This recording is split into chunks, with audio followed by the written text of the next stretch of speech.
ಕೀಲಾರ್ ವಿಜಯ್ ಬಹು ದಿನಗಳ ಕನಸು, ಅದು ಇವತ್ತು ನೆರವೇರುತ್ತದೆ ಅನ್ಕೊಂಡಿನಿ. ನೀವೆಲ್ಲ ಪ್ರೋತ್ಸಾಹ ಕೊಟ್ರೆ ಜನ ಅದನ್ನು ನಮ್ಮ ತೆರೆ ಮೇಲೆ ಬಂದು ನಮ್ಗೆ ಅತಿ ಹೆಚ್ಚಿನ ಸಂಖ್ಯೆಯಲ್ಲಿ ನಮ್ಗೆ ಪ್ರೋತ್ಸಾಹ ಕೊಟ್ರೆ ನಮ್ಮಂತ ಬಡ ಕಲಾವಿದರೆಲ್ಲ ಬದುಕತೀವಿ. ಆದ್ರೆ ನಮ್ಮ ಸೀನಣ್ಣ ಅಂದ್ರೆ ನಾನು ನನ್ನ ನನ್ನ ಹೆಂಡತಿ ಏನ್ ಹೇಳಿದೆ, ಹೋಗಿ ರಾಗಿ ಅಕ್ಕಿ ಜಾಸ್ತಿ ಹಾಕಿಸ್ಕೊಂಬ, ಅದ್ ಮಾಡು ಇದು ಮಾಡು ಅಂತ ಎಲ್ಲ ಹೆಂಗಸರು ಬುದ್ಧಿ ಅದೆಲ್ಲ ಹೇಳ್ತಾ ಇರ್ತಾರೆ. ಆ ಉದ್ದೇಶ ಅದು ಮಾಮೂಲಿ ಹಳ್ಳಿಯಲ್ಲಿ ನಡೆದ ಘಟನೆ. ಅದು ಏನಪ್ಪ ಮಾಡ್ತಾ ಮಾಡ್ತಾ ಮಾಡ್ತಾ ಅದು ಯಾವ್ದೋ ಅಂತ ಹೋಯ್ತದೆ. ಆಗ ಯಜಮಾನ್ರ ಮನೇಲಿ ನಾನು ಊಟ ಮಾಡ್ಲೇಬೇಕು. ಯಾಕೆ ಮಾಡ್ಲೇ ದಾಸಪ್ಪ ಅಂದ್ರೆ ಊಟ ಮಾಡಾದ್ಮೇಲೆ ಮನೆಗೆ ಬಂದು ಊಟ ಮಾಡು ಅಂದ್ರೆ ಊಟ ಮಾಡೋಕ್ಕಾಗದ. ಆಗ ಅವರು ನಮ್ಗೆ ವಿಪರೀತ ಮಾತಾಡ್ತಾರೆ. ಆಗ ನಾನೇನು ಮಾತಾಡಂಗಿಲ್ಲ, ಯಾಕೆ ನಾನು ದಿನನಿತ್ಯ ವಾರಕ್ಕೆ ಒಂದು ಸಾರಿ ಪೂಜೆ ಮಾಡ್ಲೇಬೇಕಲ್ಲ.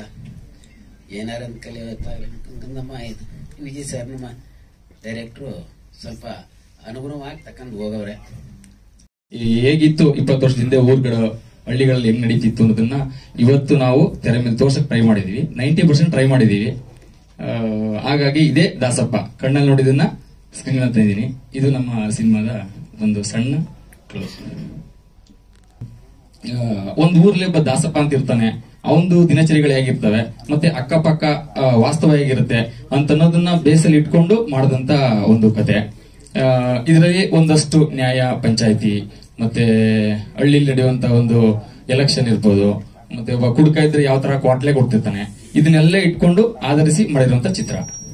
ಈ ಅರವಿಂದ್ ಅವರು ದಾಸಪ್ಪ ಇರ್ತಾರೆ, ಎಲ್ಲರೂ ರಾಜಕೀಯ ಇರ್ತದೆ, ಊರು ಹಳ್ಳಿ ಆತರ ಏನಿರ್ಲಿಲ್ಲ. ಬಟ್ ನಾವು ಸುಮ್ನೆ ಏನೋ ಒಂದು ತಮ್ಮಣ್ಣವ್ರನ್ನ ಮಂಡ್ಯ ಇಟ್ಕೊಂಡು ಒಂದು ಸಿನಿಮಾ ಮಾಡ್ಬೇಕು ಅಂತ ಅನ್ಕೊಂಡಿದ್ವಿ. ಅವಾಗ ಒಂದು ದಾಸಪ್ಪ ಅಂತ ಮಾಡೋದು ಚೆನ್ನಾಗಿರುತ್ತೆ ಅಂತ ಪ್ಲಾನ್ ಮಾಡಿದ್ದಷ್ಟೇ. ಬಟ್ ಅದ್ರದ್ದು ಏನಿಲ್ಲ. ಇವಾಗ ನೋಡೋದು ಎಲ್ಲ ಲಿಂಕ್ ಇದೆ ಅಂತ ಹೇಳ್ತಿರ್ತಾರೆ. ಸಿನಿಮಾ ನೋಡಿದಿರಾ? ಆಕ್ಚುಲಿ ಆತರ ಇಟ್ಕೊಂಡೆ ಪ್ಲಾನ್ ಮಾಡಿದ್ವಿ. ಒಂದು ಕಮ್ಮಿ ಬಜೆಟ್ ಅಲ್ಲಿ ಯಾಕೆ ಮಾಡಬಾರ್ದು ಅಂತ ಟ್ರೈ ಮಾಡಿದ್ವಿ. ವಿತೌಟ್ ಚಾನ್ಸ್ ಫೈಟ್ ಒಂದು ಮೂವಿ ಮಾಡಕ್ಕೆ ಪ್ರಯತ್ನ ಮಾಡಿದೀನಿ ಅಷ್ಟೇ. ಇದು ಯಾವ ನಿಮ್ಮೂರಿನಲ್ಲಿ ನಡೆದ ಘಟನೆನಾ ಏನು? ನಮ್ಮೂರು ಅಂತಲ್ಲ, ನಮ್ಮ ಅಕ್ಕಪಕ್ಕ ಊರು.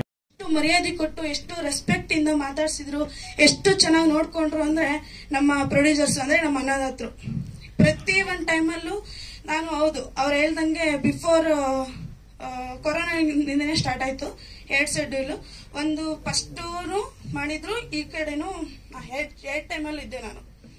ಆ ಟೈಮಲ್ಲೂ ಅಷ್ಟೇ, ಬರೀ ಊಟದಲ್ಲೂ ಅಷ್ಟೇ, ಕಾಫಿಯಲ್ಲಾಗ್ಲಿ ನೀರಲ್ಲಾಗ್ಲಿ ಪ್ರತಿ ಒಂದನ್ನು ಚೆನ್ನಾಗಿ ನೋಡ್ಕೋತಿದ್ರು. ಐ ಮೀನ್ ಡುಮ್ಮಿ ಅಂತ ಬರೀ ಊಟದ ಬಗ್ಗೆ ಮಾತಾಡ್ತಾಳೆ ಅಂತ ಅನ್ಕೋಬೇಡಿ. ಸೊ ಅದು ನಿಜವಾಗ್ಲು ಕುಂಬಳಕಾಯಿ ಆಗಿರೋ ಟೈಮಲ್ಲಿ ಬೀಗ್ರೂಟ ಮಾಡ್ದಂಗ್ ಮಾಡಿದ್ರು ಆಕ್ಚುಲಿ ಪ್ರೊಡ್ಯೂಸರ್ಸ್. ಚನ್ನಪಟ್ಟಣ ಜನ ಎಷ್ಟೊಂದ್ ಜನ ಇದ್ರು ಅಂದ್ರೆ ಅದು ಹೇಳಕ್ಕಾಗಲ್ಲ ಬಿಡಿ. ಎಲ್ಲಾರ್ಗು ಮಟನ್, ಚಿಕನ್, ಮೀನು, ಫಿಶ್ ಜೊತೆಲಿ ಬರ್ಬೇಕಾದ್ರೆ ಬರೀ ಕೈಲಿ ಹೋಗ್ಬಾರ್ದು ಅಂತ ಸ್ವೀಟ್ ಬಾಕ್ಸ್ ಸಹ ಕೊಟ್ಟು ಕಳ್ಸಿದ್ರು. ಅಂತ ನಮ್ಮ ಒಳ್ಳೆ ಅನ್ನದಾತರಿಗೆ ಇನ್ನ 400,000 ಮೂವಿ ಮಾಡೋ ಶಕ್ತಿ ಕೊಟ್ಟು ನಮ್ಮಂತವ್ರಿಗೆ ಒಳ್ಳೆ ಕ್ಯಾರೆಕ್ಟರ್ ಕೊಡ್ಲಿ, ನಮ್ಮ ಹೊಟ್ಟೆ ತುಂಬಾ ಅನ್ನ ಹಾಕ್ಲಿ. ಅದಕ್ಕಿಂತ ಮುಂಚೆ ನಮ್ಮ ಅನ್ನದಾತರಿಗೆ ಜಾಸ್ತಿ ದುಡ್ಡು ಬರ್ಲಿ.